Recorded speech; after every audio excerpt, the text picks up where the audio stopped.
Hey, how's it going today, guys? Today we're going to be doing a brake inspection on the Chevy Colorado. All right. So what I'm going to do is I'm going to be naming off parts to you, letting you know if they're in good condition or not, and we're going to take some measurements too. So right here is what we got is our caliper. All right. Then you got your brake pads. Back here you got your bleeder valve, your brake hose, and your rotor. All right. So now let me tell you if they're in good condition. I'm going to save the measurements for last. So right here we got a brake hose, which the brake hose looks like it's in good condition. No cracks or anything like that, no dry rot. The bleeder valve, it's not stripped or anything, there's no corrosion, so you'll still be able to use it. Caliper looks like it's in pretty good condition. It almost looks like it's brand new. So now what we're going to do is we're going to go ahead and measure the rotor. I'm going to use what we call as a caliper, all right?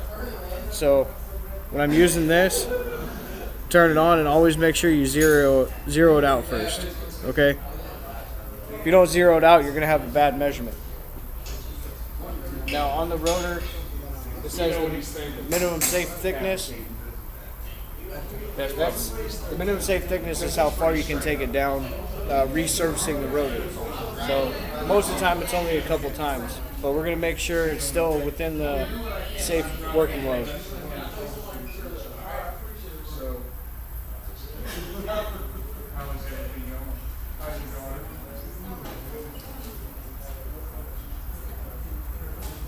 I knew it was coming up, so you're going for.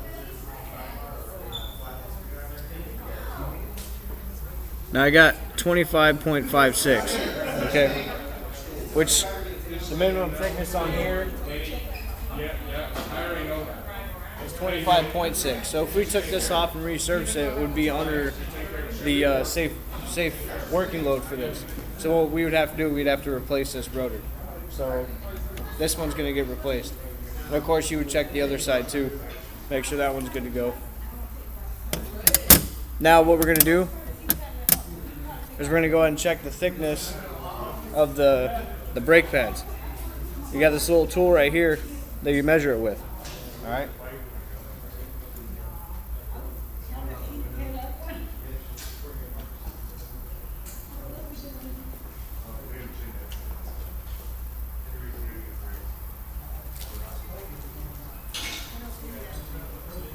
Now what you do is you stick that in between the metal of the pad and the rotor, and it tells you how thick your pad is.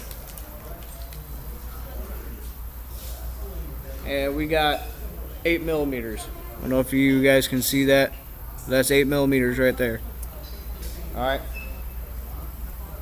So the brake pad's in good condition, but the rotor is going to need to be changed out. So but now what we're going to do is we're going to go ahead and move up into the hood, and I'm going to explain a few parts in there. Hey, how's it going? So now that we're up under the hood, we're going to be checking the master cylinder reservoir, the master cylinder, the ABS system here, and the booster. All right. I'm also going to be checking all the lines, checking the nuts and stuff, making sure they're not stripped or corroded or anything like that. All right. So what we want to do is we want to make sure that we're good on fluid.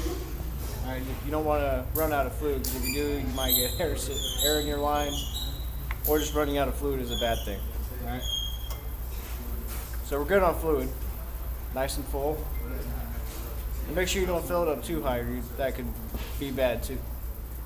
You won't have any play for the fluid to move around or anything like that when you push the pedal in. It's going to be too stiff.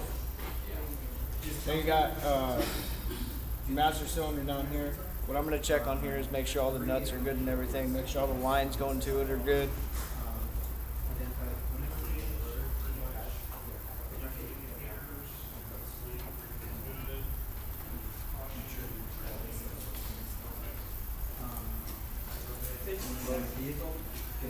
Okay, so all the lines going to the ABS system from the master cylinder are good to go.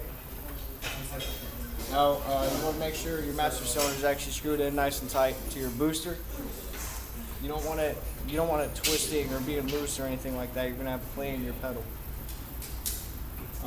Booster looks like it's in good condition. And there's no holes in it or anything, which is a good thing. All the lines to the ABS system are good to go. None of the bolts are stripped or anything like that.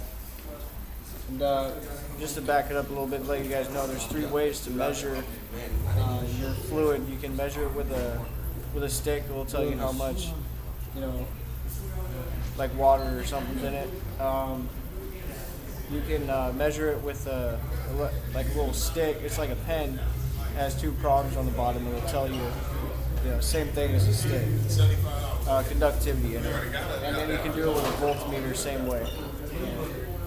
Well, that's it for our brake inspection. Thanks for watching.